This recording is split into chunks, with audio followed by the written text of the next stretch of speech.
I can tell you, there's something about that beat that just really slaps for me. Just really interests me.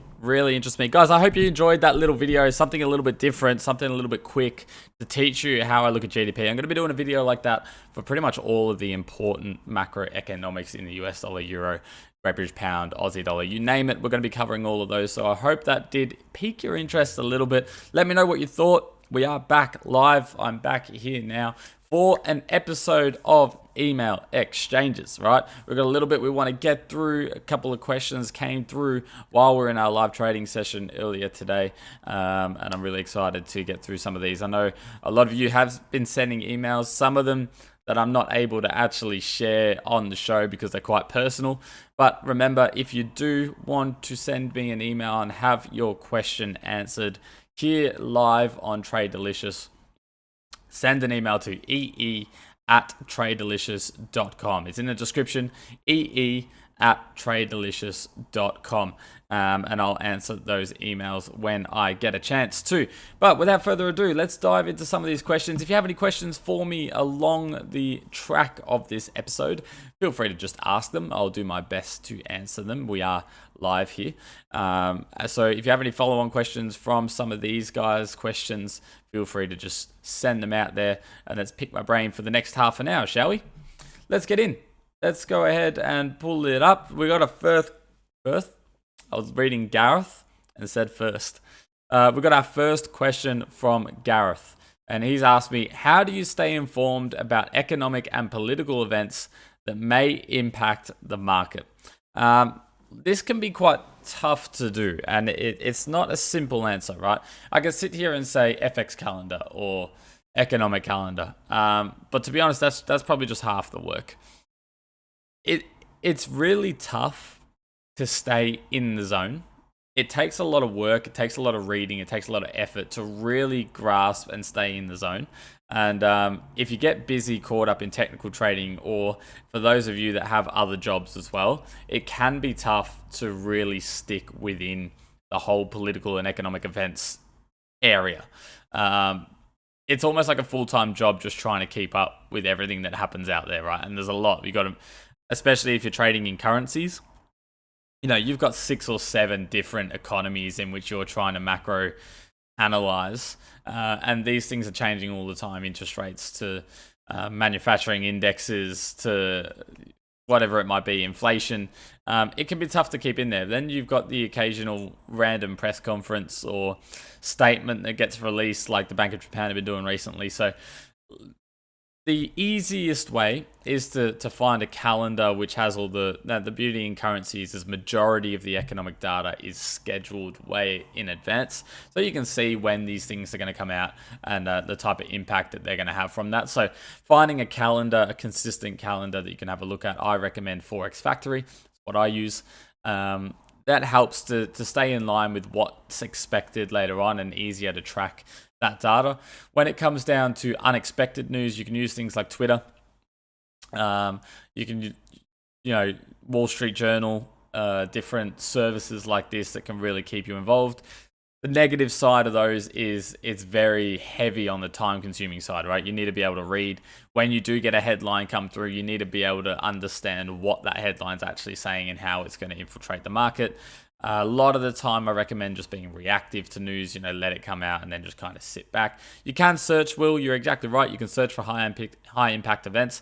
Sometimes we get high impact events that isn't scheduled, and that's kind of what I'm going through here. So in terms of economic and political events, most of them are scheduled when you're looking at currencies anyway.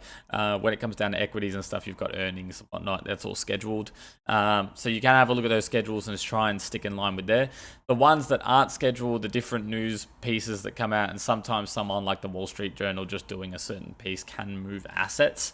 That's where it gets a little bit more difficult, a little bit more in-depth and time-consuming, but that'll be the best way, just reading and trying your best to stick in these zones, as hard as that is to do. But thank you for your question, Gareth. I appreciate it. I understand it is a little bit more difficult than other things to stick in these areas, but I appreciate your question. Jessica, how you doing? Thank you for your question. I appreciate you sending in the email. How do you maintain a positive attitude and stay motivated during periods of consistent losses? I don't.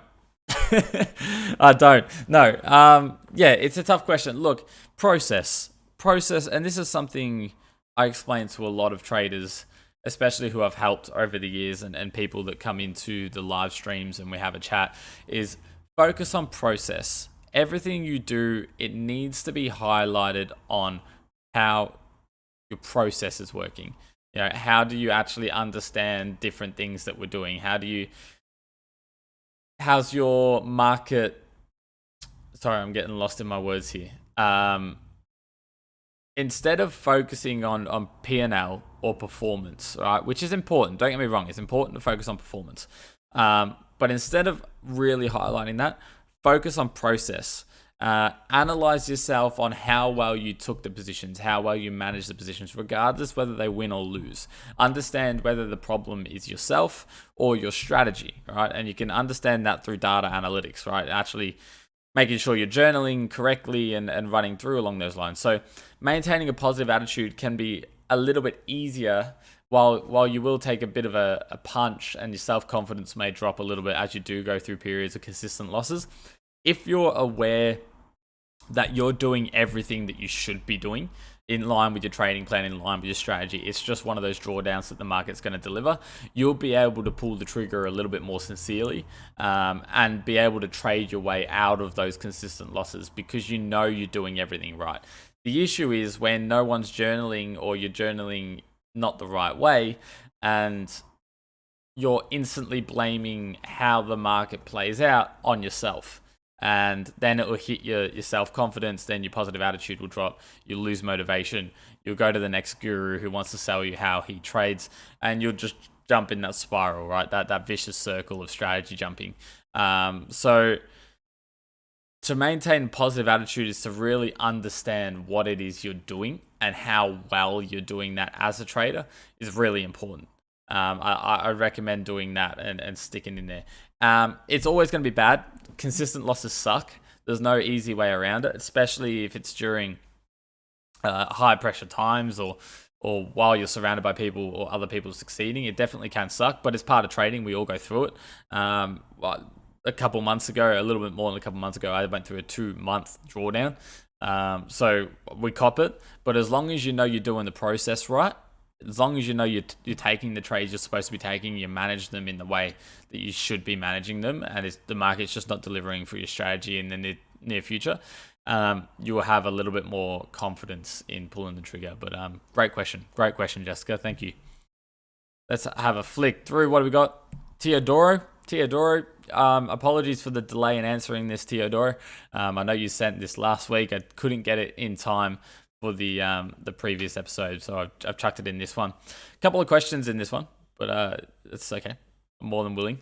I didn't show you full email. I did get all the other messages as well, but I don't want to make this too personal, so I just pulled the actual questions in which you asked. So, guys, if you do send me an email, I won't be putting the full email out there. I'll just pull the question. I do get the other parts of the email. I do read it, and I do appreciate some of the things you guys are saying. But do note, when I do pull it onto the show, I just want to pull the actual questions for the ease of everyone else. What are your thoughts on being funded? How do you manage it? How's your day as a funded trader? And any tips for ones that are entering to this chapter? Okay. Bit to dissect. Let's go question by question. What are your thoughts on being funded, right? Through a firm, I'm assuming, right? That's what you're asking. My thoughts are it's fantastic in the aspect that you remove risk from yourself. Yeah. Great. There's positives and negatives to everything we do in trading. I think the positives are, we don't hold that risk. We get access to more money. The risk management side of things definitely a positive. The strict rules in which we get put under, as long as they're ethical. When I say that, I mean, if you're trying to make 10% in 1 month with a 5% equity drawdown, sorry, I've just kicked my camera, with a 10% equity drawdown, that's not ethical, right? That's not sustainable. You're going to teach yourself to be a gambler. But if you're doing something like the fivers, where we're sitting there and we've got 6 months to make 6%, excuse me, with a 5% equity stop out, not a relative drawdown. As long as they're sustainable, that's fantastic. That aligns up with what JP Morgan and everyone up there does there. Those risk management techniques, those lower leverage accounts, those are a benefit. I know a lot of you guys will see those as negatives, but they are 100% a benefit. They'll teach you to manage risk accordingly. So there's a lot of positive. The negatives are you are forced to go with their liquidity provider. Obviously, spreads, slippage, anything along those lines, you're forced to go through where the firm is based. You can't choose your own broker. You can't choose your own fees, or anything along those lines, which is a negative in my eyes. But yeah, I definitely love being funded. I think it helps a lot of people. I definitely think it's important to learn on a retail account personally. I like the idea of learning on a retail account because I like feeling that loss of your hard-earned money. I think it's important. But I do know a lot of people that have just literally learnt to trade on a funded account and trade full-time on funded accounts. They've never traded retail accounts. I think I'm more biased to the fact that having a retail account will help because I did it through the retail method. But yeah, I think being funded is a fantastic opportunity in the market. And I think everyone should be taking that for granted. Like, you should be grabbing as much funded accounts as possible, as long as they're ethical. All right, as long as realistically you can pass them, etc. How do I manage it? The same way I do with retail trading. Exact same thing. If the drawdown rules are a little bit stricter than what I do in retail trading, I just reduce my position size. Pretty much the same thing. Stephen, you're with the fivers because I didn't like the other prop firms just give me 30 days to make 10%. Exactly. That's unethical, right? They're asking you to make 120% a year. More than that, if actually, because you compound it with 10% a month. It's ridiculous, right? Most of the best traders in the world can't even achieve that type of results. So they're teaching you to be a gambler there. I wouldn't recommend doing any of that. Look for something more ethical, something more sustainable in what they're asking you to do. But I manage it the same as retail trading. It's the same thing. I've got my accounts. I trade them. Yeah. How's your day as a funded trader? Once again, same as retail trading. I analyze the same way. I trade the same way. My position sizing is a little bit lower than what I would do on a retail account. That's fine. If anything, it eases me a little bit. And yeah, it's the same as being a resale trader. It's the same as being a funded trader. You run through and it's kind of like, yeah, I'm trading. You can be on a million different accounts. At the end of the day, you're doing the same analysis. You're doing the same trading. So any tips for ones entering the chapter? Once again, stick to an ethical firm. Find an ethical firm and stick to the ethical one. Make sure that your goals are aligned. Really dive into their business plan. If you ask them their business plan, they won't tell you. All right. It's a matter of using common sense and have a look at where are they realistically making money. Have a look at their accounts. Have a look at their profit splits. Have a look at their what they're asking traders to do. It's pretty easy to try and to start to suss out where their revenue model is. As long as their revenue model is aligned with what you want to achieve, happy days. That's a good partnership. If their revenue model works best when you fail, don't bother. Don't bother because you're just trading against the firm that you're trying to trade for. So there's no point. You're with the fivers too, Heather. Fantastic. I love that I'm making risking a few hundred of my money, to a much larger account. Exactly. Great education and community. 2 to 3% per month is okay. I'd go even less, to be honest. But yeah, you'll be on board soon. You're boot camping. Yeah, fantastic. Yeah, you just got to have a look at what the revenue model is. Make sure it aligns with you as a trader. And yeah, that's my tips. My tips are stick to the risk management, risk less, always risk less, and ask for help. Ask for help. That's what Terodoro, if you're going through the fivers, and now I'm very biased, right? Because one, I'm an analyst at the fivers. Disclaimer, I'm an analyst at the fivers. I'm funded at the fivers. And if you are with the fivers or thinking about going with the fivers, ask for help. Honestly, you'll be amazed with the experience and the actual help you'll get. If you're in there and you're struggling, or you've passed your first account on the bootcamp, or if you're doing the instant funded and you're doing okay on the instant funded, send an email to the help desk asking for help. Ask to sit with a senior analyst, ask to sit with someone, and you'll get the help. And we'll sit down with you and we'll literally go through your journal, we'll go through your stuff and help you improve. You get your own mentor. So never be afraid to ask for help. If you are at a firm and you ask for help and they turn you away, don't be at that firm. Don't be at the firm. Why would they not want to help you make more money so they can make more money? Make sure that goes back to make sure your goals are aligned. But yeah, simply ask for help. That's my tip. If you're struggling, ask for help. As an American, I get much better spreads and liquidity than what I can with regulated brokers. I've tried on my own. There you go. Fair enough. And you can hedge. Yeah. Great team at the Fivers, Heather. Honest, real people there. They are, Stephen. Thanks, Jordan. No worries, Tedder. Jacker. You trade with trader input? Yeah. Well, yeah, you just want to ensure... I've never heard of trader input, but you just want to ensure that you're in line with your expertise and what you want. But thank you for your question, Teodoro. I appreciate it. If you have any more, feel free to email them back through, but I appreciate you sending that in. Oh, I don't want to butcher this. Is it Opesan or Opesan? I'm going to go with Opesan. I hope I've not butchered that, but thank you for your email. How do you stay disciplined and stick to your trading plan even faced with unexpected market events? Well, usually, to be honest, completely honest with you, when we have an unexpected news event, I get out of the position instantly. Okay, so if I see the chart starts acting wild, whether it's in my favor, whether it's against me, I close my position instantly. Now, keep in mind, I'm predominantly a day trader. My trading window is like 3 hours to 4 hours a day. I'm out of those positions within half an hour to 45 minutes. So if we do get some unexpected news, there's a good chance that it's either going to stop me out or hit my take profit, depending on how volatile that is. It might do it without me actually having any chance to react. If I'm still in the position and it's still moving around with unexpected news that's just absolutely slapped the market, I'm closing that position regardless of which way it's going. I'm taking risk off. I got no idea what the news was. I got no idea how the market's going to react. We've seen different things where we have the initial impact of news, it goes one way, and then people settle and they understand the news a little bit better, it goes the other way. These are all things you need to be aware of. So for me, I'm out of the positions instantly. I close them. I don't try to stick to the trading plan. Well, that is my trading plan.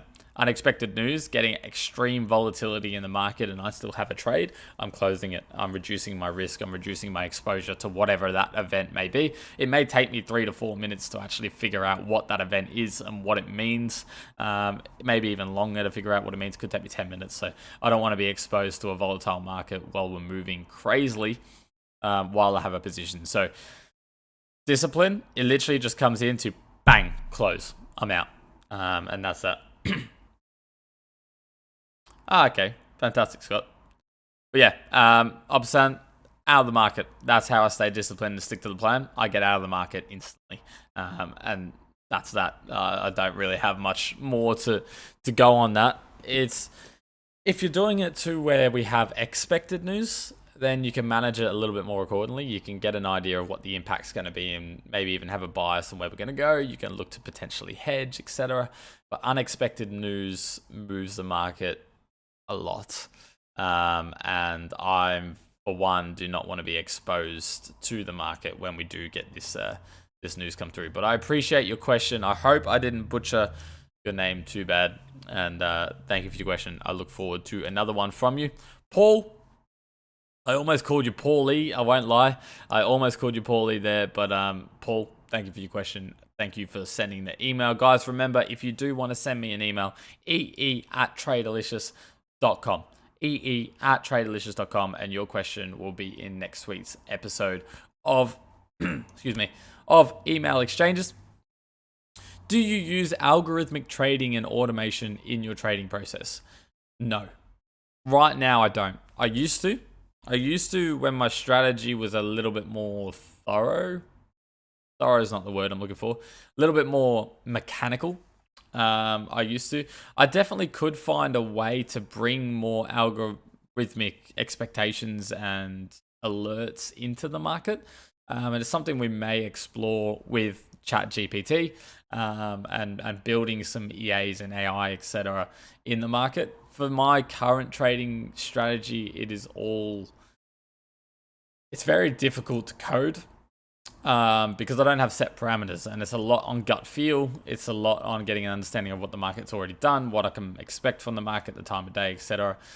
So it can be very difficult to really get to a point where I can code it to where a robot can trade it, which is why I've never really looked into doing it. Plus, as I mentioned a million times before, EAs have a lifetime. The lifetime of about 2 to 3 years I found in history, and I don't want to find a way to be fully automated unless I have a complete full diversified portfolio on those. Excuse me. Unless I have a complete diversified portfolio of like 100 EAs, I don't want to be trading EAs on the account. So it's not something. I am going to look to bring some automation in. I think it's going to be entertaining for us to all sit through and do some automation. But yeah, we'll see. You should see the ladder blip on unexpected news. What do you mean? What do you mean by that, Scott? Any team, Telegram group, students, some sort of education. What do you mean, Emra? Like, are you talking like automated from Telegram groups and education and stuff like that? I'm confused with your question there, sorry. But yeah, Paul, when it comes down to it, no. To be totally honest, I don't have anything along those lines. But it may be something I explore in the near future. It may be something I can look to do. But right now, I enjoy being in the charts. I enjoy doing the analysis. I enjoy trading it. I enjoy sharing it with you guys. I enjoy doing it live. So we'll see. We'll see if anything can come from it. That is all our questions. A little bit short one. Do remember, if you have any questions, send your questions to ee@tradedelicious.com. You can see the email on your screen there. Guys, we do have a little bit more time, so if you have any questions for me, send them in right now and we can have a quick chat. So I'll answer a couple more questions before we do log off for the day. We went a little bit quicker than what I thought we did, but it has been a lot of fun. I hope you guys have enjoyed the continuous day of content in which we've delivered, and especially Mickey doing his stock trading earlier this morning as well. That was fantastic to see, and I think he thoroughly enjoyed that, so stick around for more of that. I'll give you a little second to send in any questions if you do have any questions in the YouTube chat right now, and I'll get to them. If not, we will part ways and I'll let you go about your trading afternoon. Go spend some time with your family. Let's have a look. Yeah, some sort of education. Do you hold always like? You're asking if I provide education. I do not, other than the YouTube channel itself. It's completely free. I do live sessions every trading day. We're live every trading day. We do live trading. We do email exchanges. We do different little bits of insights, videos. We've got interviews with professional traders every single trading day. We're live here. I don't have a Telegram channel. I don't have a I don't do any courses. I don't sell anything. It's not what I'm here to do. I'm here to provide entertainment and provide value. So yeah, TradeDelicious is what we do. It's completely free for you guys. You can join me every single day. You can ask me all the questions. You can trade with me. You can do whatever it is you want to be or want to do or extract from me. It's all available for free right here. I don't have any courses. I don't have any private groups or anything along those lines. TradeDelicious is an open community for everyone, and we just provide a lot of content, a lot of videos. BMW, do you use the standard volume indicator on TradingView? Because mine doesn't match with the volume you're seeing on EU with FXCM data feed. I do use the standard tick volume data, that's right. What do you mean it doesn't match? Like it wasn't exactly the same? Hi, Ian. Good to see you. This YouTube channel is gold in video. Okay, there we go.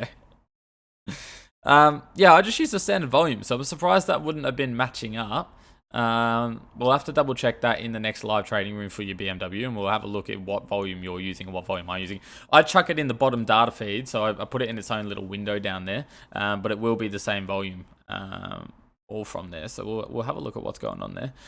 You're a Forex trader, so that's what you're hoping for. Fantastic. I also am an FX trader, but we also do futures, equities. We're going to be experiencing some options as well. So you can learn to expand your horizons here. But yeah, no, we don't have any private groups. We're not educators, kind of educating along the way, but I'm not selling a course and trying to teach people how to trade. This is a place where intermediate to expert traders can come in and chat and be a part of the community and have, you know, sustainable, intelligent questions about the market, share analysis, and really be a part of a bigger community so trading is not as lonely as what it can be out in the market. Guys, thank you so much for joining me today. It has been an absolute pleasure, an absolute privilege. I hope you guys have enjoyed the content. If you have, please leave a like, subscribe, turn that notification bell on, and join me tomorrow for an episode of A New Day, New Dollar. I hope you all have a fantastic night wherever it is you may be. I hope you've had a good trading day, and we'll see you next week. See you tomorrow. Cheers, guys.